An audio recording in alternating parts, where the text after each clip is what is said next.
G'day, and welcome to the Chidori collection of Origins for the Origins mod, expansion, shenanigans. You know what you're getting here, I think. I hope. Anyway, the Chidori Origins collection is a collection of 4 different Origins, which you haven't been able to get alone for eons now, and the collections also existed for about as long. I don't know, the individual Origins themselves are a lot more popular on CurseForge than the actual collection of them, which is quite funky to think about. The single Origins probably get featured in mod packs on a regular occasion, whilst the actual collection itself doesn't for some reason, so yeah, I'd explain a lot of the differences there, but hey, let's get into them. Starting with the Air Chidori, a single impact origin. Awaken your Chidori and take to the skies. Born to an avian mother and blaze-born father, raised by the Elytrans in a small village, you have mastered the art of continuous flight and control of heat. Caution, not every Air Chidori has yet mastered the art of landing without damage. First off, fire immunity. You're immune to all types of fire damage. Pretty self-explanatory. I mean, if I just grab a bucket of lava, go to survival mode, pop it down, bada bing bada boom, we don't get hurt in any way, shape or form. Winged, you have Elytra wings without needing to equip any. Go to third person view, as you can see my cape has turned into a set of wings. And there's nothing in my chest plate slot here, so you'll be able to still place a chest plate, maybe. Well, you'll still be able to place items in the chest plate slot. Now whether... Oh, nope, you can put an iron chest plate in perfectly fine. Neat. Continuous flight is an active ability using your primary ability key. Take to the skies and fuse your Chidori powers with your avian abilities. We just go up to a little bit of high ground here. Bomb and bomb. No survival here. We can fly, and we press 3, and oh my goodness me, that's a pretty big jump whilst you're in the air. How much would it be if I'm actually standing still on the ground? Also, that charge was very quick. Okie dokie, that's a lot of jump, and also a lot of fall damage when I don't fly. If I can activate the Elytra without dying, that has got a really ridiculously short cooldown. Like, you don't need to worry about any form of firework rockets or channeling tridents to get around with your Elytra. You have got amazing propulsion by default. This is probably very overpowered, but you know what? Who cares? Volumetric distortion. This is an ability activated with X, which, if I've recall this information correctly, this is your load hotbar activator key from creative. It's binded to X by default, but of course you can change it to whatever you need it to be. Anyway, you have a special access to a distorted universe which allows you to carry 9 more items in your volumetric bag. You can access this bag by using your load hotbar activator key. Okay, the naming of this ability made it sound like it was going to be something ridiculous, but no, it's 9 additional slots. If I grab, let's say, a stack of diamonds and we shove it in the hole, we do the fabulous murder of thyself, and press X, they still be there. It's 9 slots of guaranteed inventory that you'll also never lose when you die. Awesome.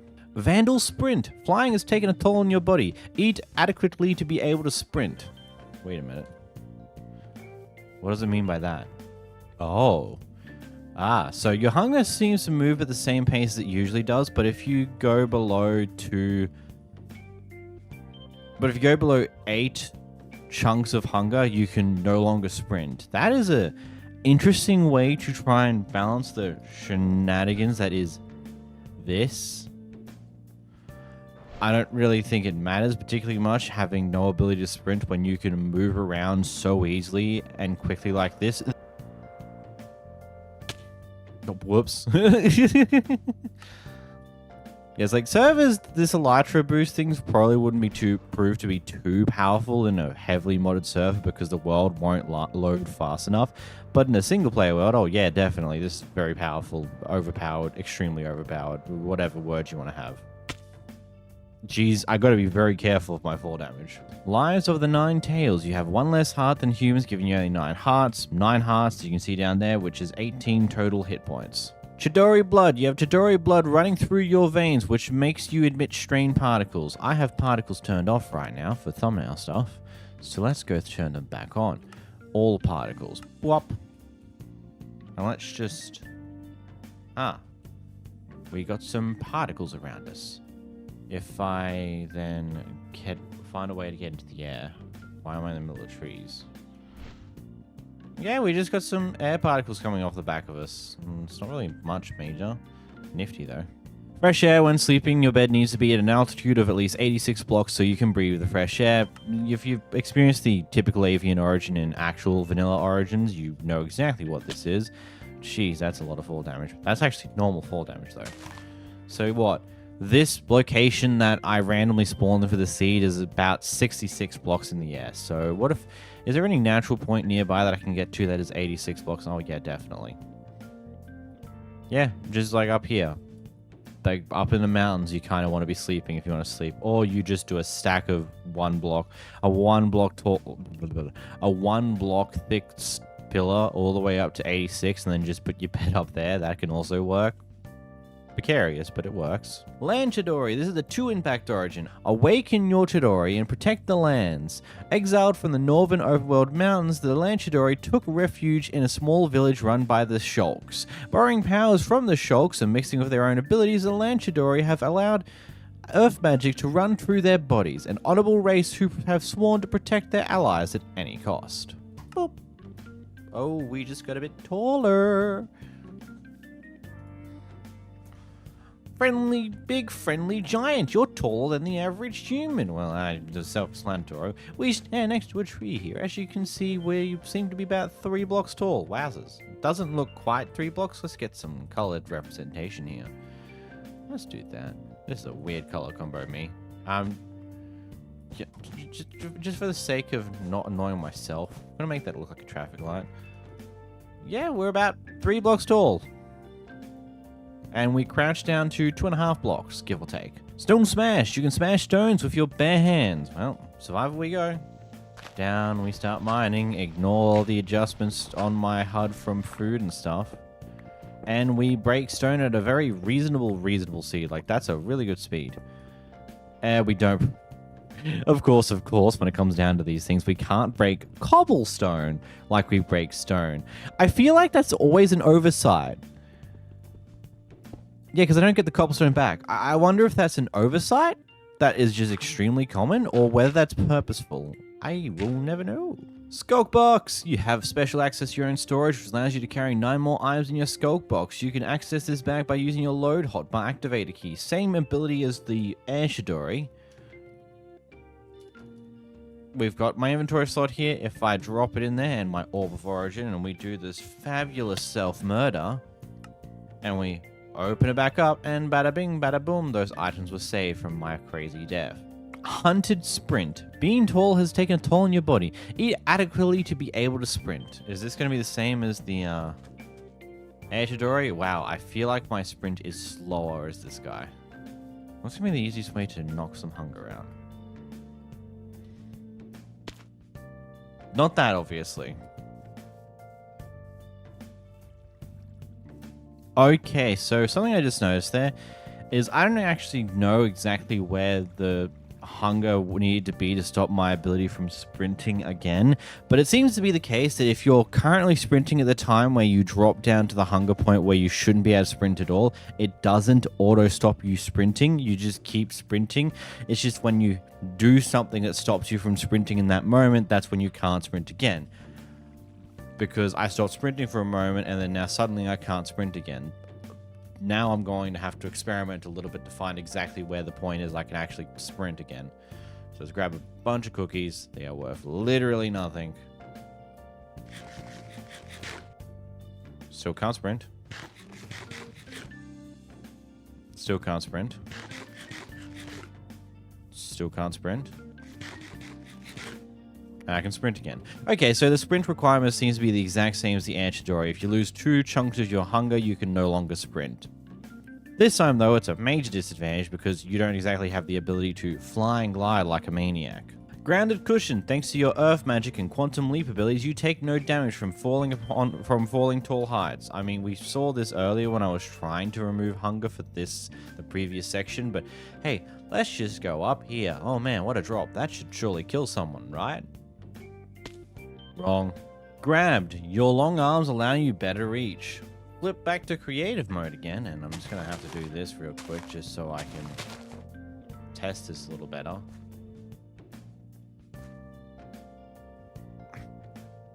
1, 2, 3, 4, 5, 6.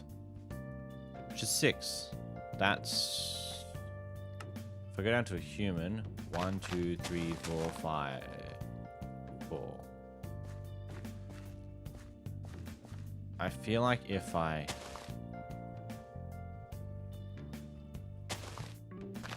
Okay.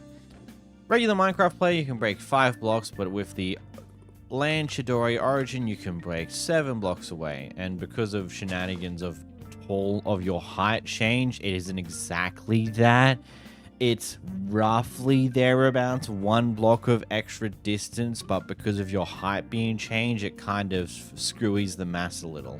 Quantum Leap. Using your giant legs, you're able to leap into the air. Here's your movement ability. I did not check the ability key. This is activated with your primary ability key. Let's press it. Boink. Wowzers. That is not as good as what the air Chidori's movement is, I think. No, it's not. It's close, but it's not quite. But we have the big advantage of you don't need to worry about fall damage in any major way. I wonder, can this combine with the Elytra? Do.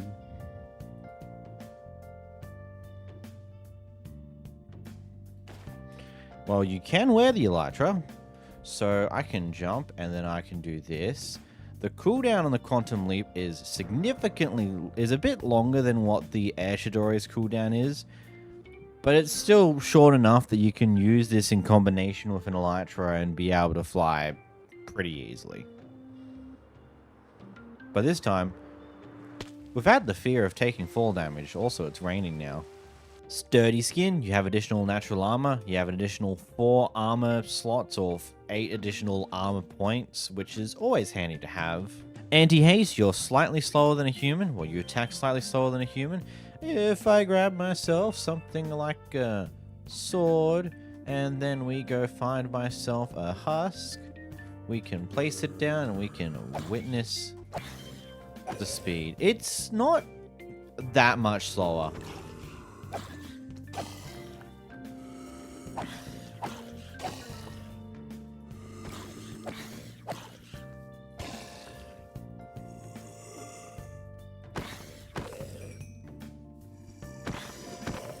It's not that much slower than usual attack speed to the point where I can still muscle memory my rhythms that I usually do with these attacks and still be perfectly fine and not miss a thud, though it does happen every now and then for something that I don't know why it was doing that. But yeah, it's not too noticeable.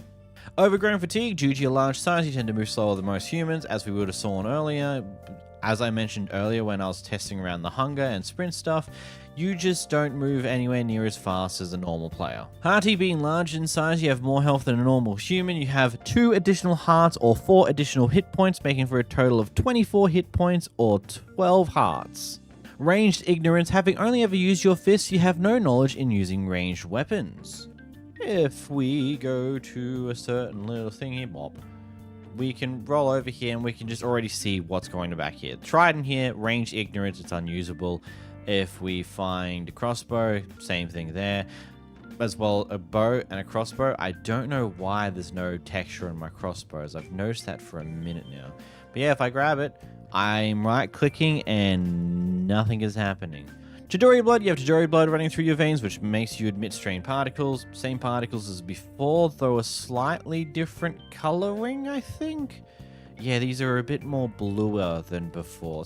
It's still mostly white, but there's a bit more of a blue hue to it. And Shielded, crafting shields automatically applies Unbreaking 3 to them. Man, am I gonna actually have to remember what the damn recipe for building a shield is? It's not like I do them. It's not like I build them at any point in the game. Place it down. Do I have... I was right the money. Yeah, as you can see, we put the crafting recipe in, we've got our planks, we've got our iron ingot, and the result is a shield that's already got Unbreaking 3. It's not something that gets applied after the fact. Your crafting recipe just makes it Unbreaking 3.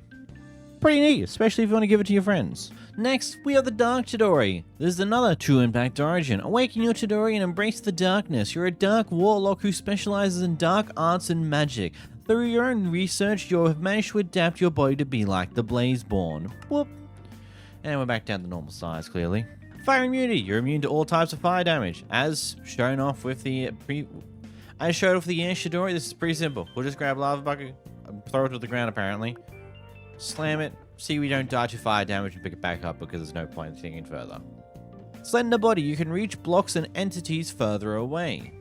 As we saw before, the average block range that a usual player has is around 5. Let's see how many blocks I can break. 1, 2, 3, 4, 5, 6. 6 blocks. That's 1 block longer than what the usual distance is. And I can get down there as well with this, no problems. It's like 7-ish. It's probably 6.5, because you can get the diagonal block as well at 6 blocks, which is pretty good. Put down the husk there. As we move away from it, we can still hit it from such a far distance, allowing us to keep every mob that's fighting us at arm's reach. Okay, now die. Never inhabitant. Your natural spawn will be in the Nether. I mean, if we just go /kill real quick and we learn ourselves a new life, as you can see, we're now in the Nether, and whoop, that's a precarious spawn spot.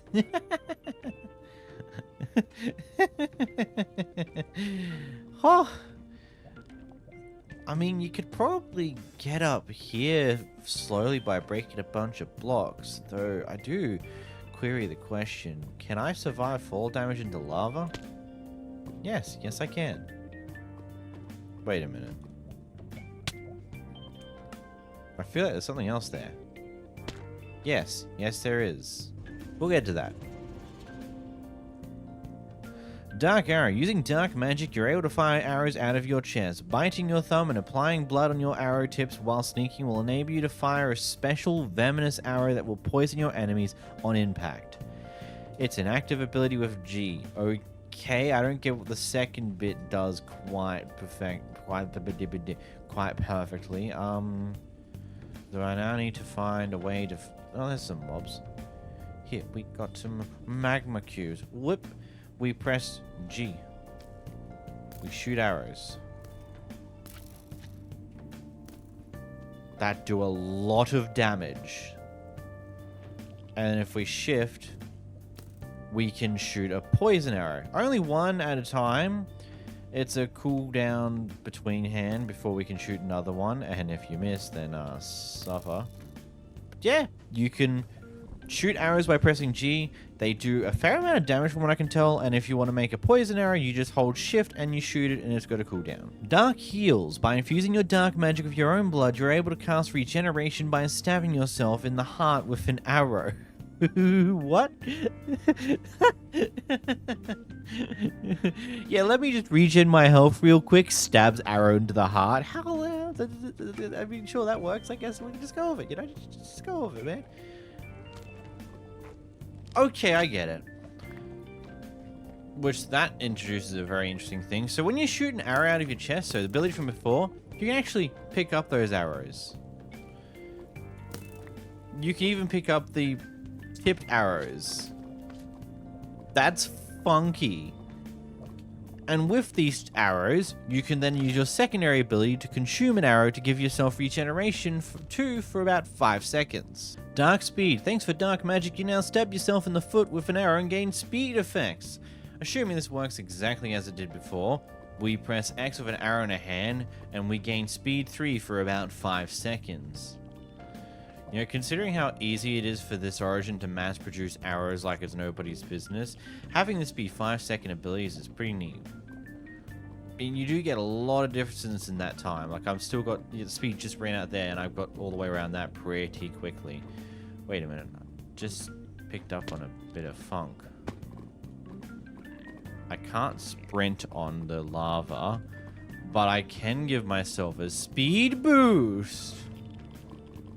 Wait, I might not have been able to sprint because my hunger was too low. Oh, yep, you can sprint on the lava. Axis Breaker. Thanks to your dark magic, you're able to nullify all fall damage impact, which this is probably the most useful ability that I've ever seen on a never-bound origin, because it means that whatever precarious place you get, you can just jump. Just YOLO it into whatever pit of lava or blocks there are down below you, because you don't have to worry. Not only do you take no fall damage whatsoever, you also don't care about lava. Pretty useful. Elemental Sacrifice. Performing all that magic has taken a toll on your health, and you have 2 less hearts than humans, meaning you got 8 hearts, which is 16 hit points. Scorched Feet. You're able to walk on lava. I mean, I'm doing it right here, buddy. Not only do you...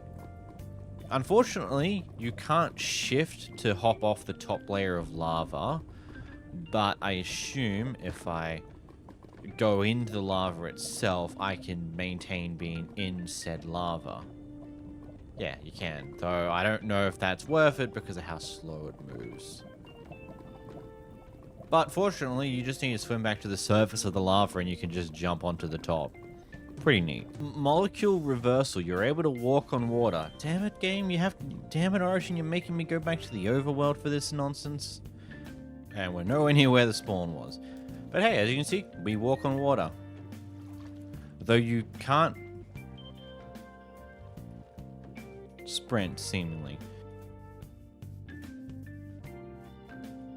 Yeah, you can't sprint in the water. I noticed that change, the speed decrease there. Molecule Infraction. Your skin molecules are oozing with dark magic and are able to stick to blocks. Toggle with 8? Oh, this is just climb the blocks like it's ladder, and you can press 8 to turn this off. What a random key to bind that to, by the way. Ranged Curse. Due to your Dark Arrow ability, you're unable to use ranged weapons. That's 2 of these so far. Spectator, survive. There we are. Fix that sorting. Yep.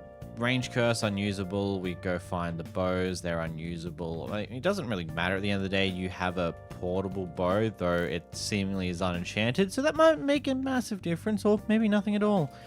You might not care. Arcane Pouch. You're able to cast a spell that grants you 5 additional inventory slots. And this is bound to the key ability of 9. So let's press 9. We've got 5 additional slots of inventory. If we slap the obsidian and the golden carrot in there and we do the fabulous death, we go back to the Nether, and the carrots are still there, so is our obsidian. You know, you get the deal at this point. Chidori Blood. You have the Chidori Blood running through your veins, which makes you emit strained particles. We've saw that before with all the other ones, though this time around the particles are a grayish black. I don't think that's... Oh no, that is definitely black with some grey tinges and amongst those particles. Ember Sleep. You can only sleep while your body is on fire. I just love the idea of this. Guess we set it to midnight. We go to survival mode. We hop in the lava and then we go to sleep.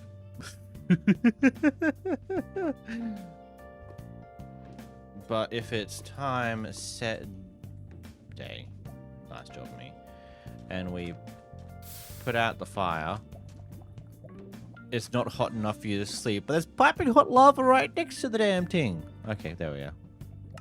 Hey, that's really funky. I don't know how to feel about that one, honestly. One ability that didn't quite get mentioned here that I did notice in amongst doing things is the same sprinting thing as the previous 2 Chidoris. At least I believe I noticed it. Oh, yeah, I'd actually, no. With the lava walking thing, I wasn't able to sprint because I had like 3 chunks of hunger missing. The moment I went back to full, I was able to sprint again. So that is also in effect here, though it just wasn't put in the actual ability itself.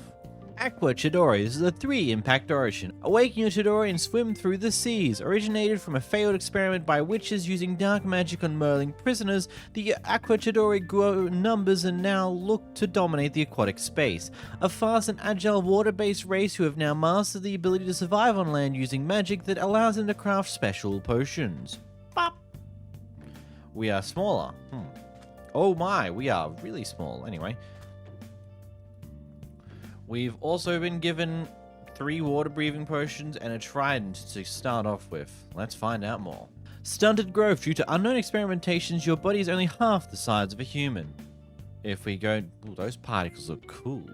Anyway, we go next to a block over here. As you can see, I'm 1 block tall.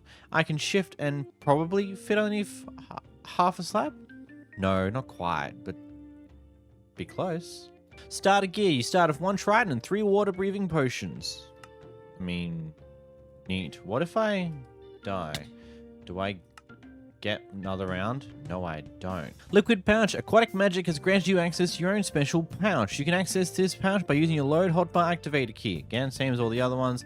It's another 9, and I would make the assumption that if I was to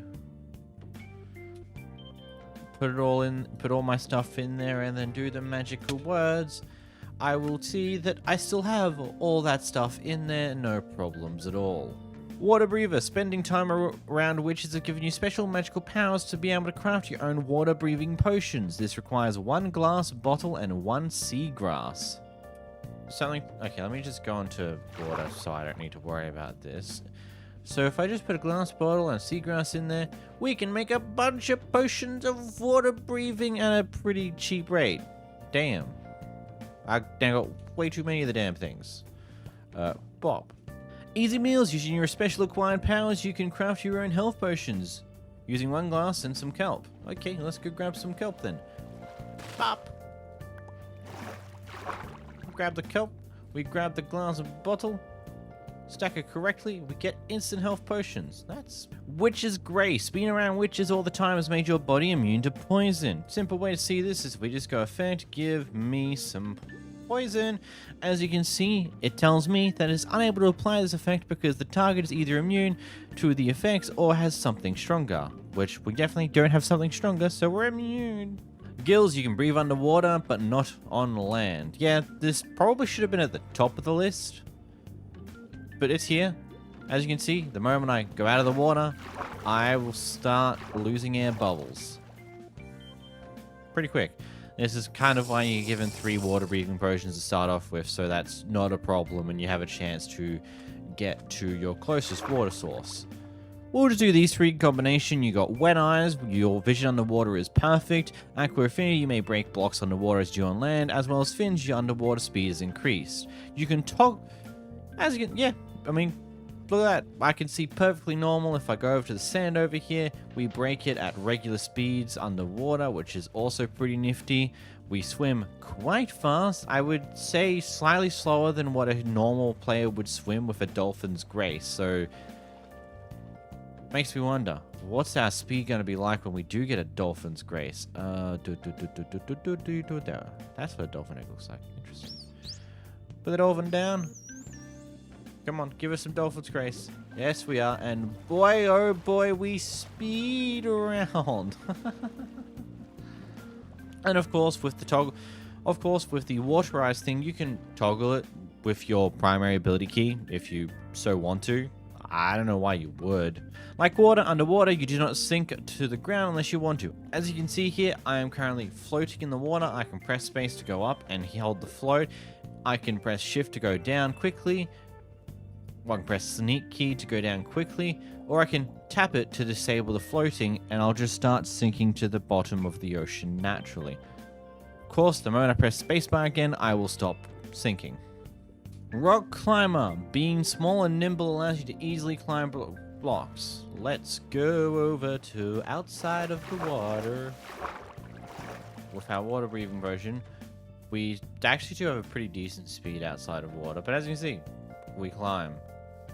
We climb, baby, we climb. You can press Y to turn it on and off again if you don't want to be climbing all the time, but it's a useful thing to have nevertheless. Lava clarity. You can see more clearly when submerged in lava. This is funky. We're taking a trip to the nether dimension, boys and girls. As you can see, we can see on the lava pretty clearly, outside of the fact that we're continuously on fire. And we are immune to the lava as well by that entire consideration. But another bit of note is you'll still need water breathing to swim in lava, so as this water breathing ticks down, as you can see, I'll now start having air bubbles slowly pop. So I'll need to consume some water breathing potions to not worry about that. To throw in an item to immediately burn it. Lava speed, thanks to lava affinity, you have more speed in lava. It's not as fast as what some other origins have done with the increased speed in lava. There's some nether debris right there. Nice. But it's like, I mean, with the ability to see pretty well in the lava compared to normal, as well as just having any form of reasonable speed in lava, it's quite handy. Fragility. Being small only gives you 6 hearts. Self-explanatory. 6 instead of 10. 12 hit points instead of 20. Lighted armory. Being a prisoner your whole life, you never wore any heavy armor and can now only wear light armor. We flick back to creative mode here. Get rid of our items because we don't need them right now.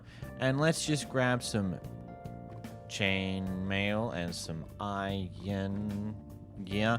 As you can see, I can't get in the iron armor except for the helmet. And I can get it on the chainmail. The reason why the iron helmet is the exception to the rest of the armor set is because an iron helmet is equivalent to a chainmail helmet, whilst the other bits of armor for chainmail is not quite the equivalent. So with this origin, you only have access to leather armor, chainmail armor, or golden armor, with an iron helmet being also useful. Chidori blood. You have Chidori blood running through your veins, which makes you emit strange particles. We go back out here again.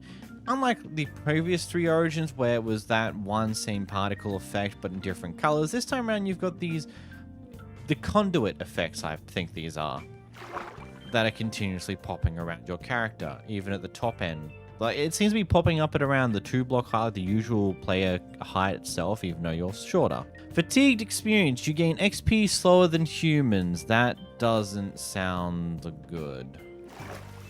So what if I just grab...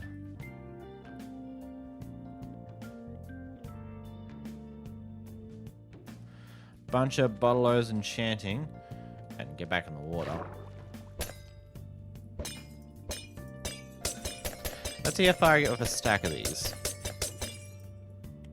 With stacks of Bottle of Enchanting with this origin, you only get 14 3/4 of levels worth. So while stacks of Bottle Enchanting can get you 14 levels as the Aqua Chidori, when you go to a normal Minecraft player, a stack of Enchanting Bottles gets you 18.5 levels.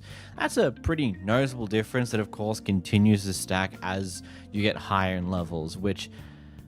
this is kind of one of those things where I don't like because I don't think the experience system in Minecraft is good either. It's really outdated and needs some changes, but that's a conversation for another time. But... what do you think of this set of origins here, the Chidori collection? Let me know in the comments and down below. But if you enjoy, make sure to leave a like down below, or maybe subscribe too. That'd be pretty awesome. I do want to try and get to 100,000 someday in the future. Who knows? But until next time, bye-bye!